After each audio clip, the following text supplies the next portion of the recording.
Hi guys, thanks very much for joining me.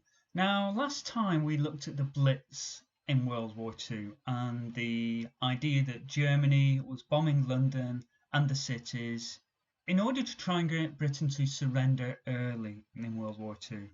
And we looked at some of the effects that would have in London and the other big cities, a lot of the destruction, a lot of the damage that would have been caused.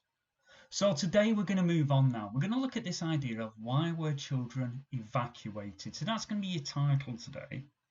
And the first thing I want to consider though is this word evacuated. And it means to remove essentially someone from a place of danger to a safer place. So in your notes, make sure you get that written down. Press pause on the video if you need to, but just grab that definition of the word evacuated and then we can move on. Now, at the start of World War II, Britain expected Germany to attack quickly. Don't forget, Germany had this tactic, blitzkrieg, which was a fast lightning war, and Britain thought that would happen to them. So the governments thought that children and mothers of young children would be safer in the country, so plans were made to evacuate them. So that means they're going to be moving them from cities such as London into the countryside. Now, the government used posters, leaflets and messages on the radio to persuade parents how important evacuation was. Trains and buses were prepared for this journey. An enormous number of people were evacuated. Almost 1.5 million people were moved in 1 week in September in 1939. So let's look at a source from that time. Now, I mentioned earlier that posters were used to encourage people to evacuate. So let's have a look at this poster, and it's from World War II. And how can we tell this poster is encouraging children to be evacuated? So press pause on the video if you need to, and just spend a few moments looking at that poster and coming up with your own ideas. Now, the first thing we can see in this poster is that London will be badly damaged. It means it's a dangerous place.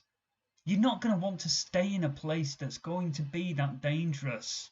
There's a chance you're going to get injured, might even get killed. So you don't want to be hanging around there. And this poster's showing you that London is going to be damaged. The poster, it recognises the child wants to help. If you look, they're carrying a bag, perhaps with some debris in it. They've got a toy gun on their shoulder. And they're wearing a helmet, a toy helmet, just like a soldier would. But the poster's showing that there will be people there to deal with the problem. So whilst the boy wants to help, there's actually going to be adults, trained people there to deal with the situation. And then at the bottom of this poster, we've got this word, you, and it's underlined. So leave this to us, Sonny. You, and it's underlined, ought to be out of London. It's making it personal. It's showing that this applies to everybody, and particularly the person reading that poster. So let's have a look at what the effect was of evacuation. And I've put in front of you a chart to show you the numbers that were evacuated. And I mentioned earlier it was almost 1.5 million people. Well, we can see the breakdown in front of us now. We can see it was over 800,000 school children, over 500,000 mothers with small children. That meant children up to the age of 5. Then pregnant women were evacuated, so we had 13,000 pregnant women. And people who were blind or disabled were evacuated. And we had 7,000 of those. And then finally teachers were evacuated, 103,000 teachers. Because don't forget, if you've got all these children moving out of the cities into the countryside, into different places, they're going to need to carry on school, they're going to need to carry on with teachers, so the teachers needed to be evacuated as well to carry on life as normal as possible. So your assignment this week, I want you to take on the role of a newspaper reporter. You've got to imagine you're back in World War II and it's 1939. And the editor of the newspaper sent you down to the railway station or the bus station, and you've got to describe what is happening when people are being evacuated. You're looking around, you're seeing what you can see, and you're going to be describing these events so that then when people read the newspapers, they will understand what's been happening. So some of the key information you're going to need to include in your report is who's been evacuated. Now think about that chart I showed you earlier about the numbers of people. That's going to be useful there. What is happening? How are they being evacuated? Why are they being evacuated? Now think back to what we said at the beginning of this lesson to answer that. When are they being evacuated? Well, we know it's in September 1939.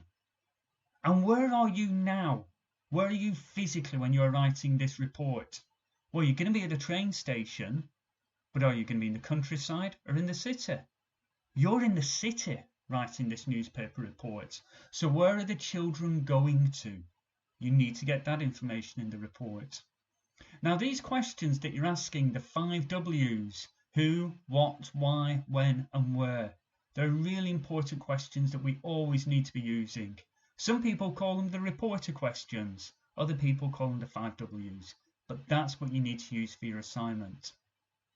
Now to give you some help as to what you might be seeing, let's have a look at a few photographs from that time. Now we've got a picture of children here, sat near some ruins, looking bored. So it's an image from London. So you could use that to describe what London is going to look like. You could use that to think about the danger that children are going to be in. So that's a source that's going to be useful for you. The next picture you can see are some children on a railway platform. Now you see they've all got little labels attached to them. That's got their name written on them and where they're heading to. So if they get lost, somebody will know where to send them. They've all got bags with them. They're not allowed to carry much. They'll be carrying the lunch for the journey and some clothes, but not much. Notice there's not many adults around them now. There's only one adult you can see in the background, but they've now had to say goodbye to their parents and they're waiting for the train.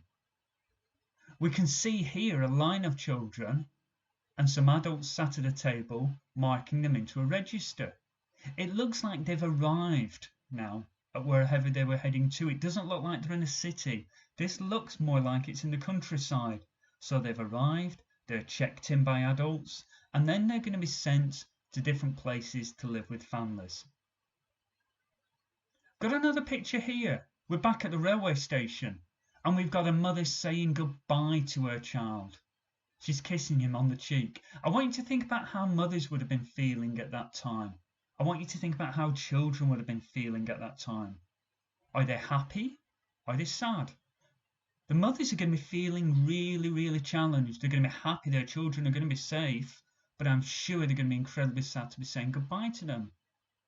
I suspect the children will feel lonely. They're going to feel scared. How are they going to react? And I've got a picture here. It's a picture of a smaller group of children. I want you to particularly think about the child who's on the right of that line, and she looks upset. Now you're going to have been seeing more of that at the railway station, so I want you to try and include that in your description. So there we go. You've seen some photographs now of what it would have looked like. Use these to inspire your writing. The other thing you can do is look for additional sources. BBC Bitesize website is always a great place to go for additional information, so I want you to visit there. I want you to also go to the Imperial War Museum website. Simply go to Google, type in Imperial War Museum evacuees, and you'll get some great information there. And finally, YouTube.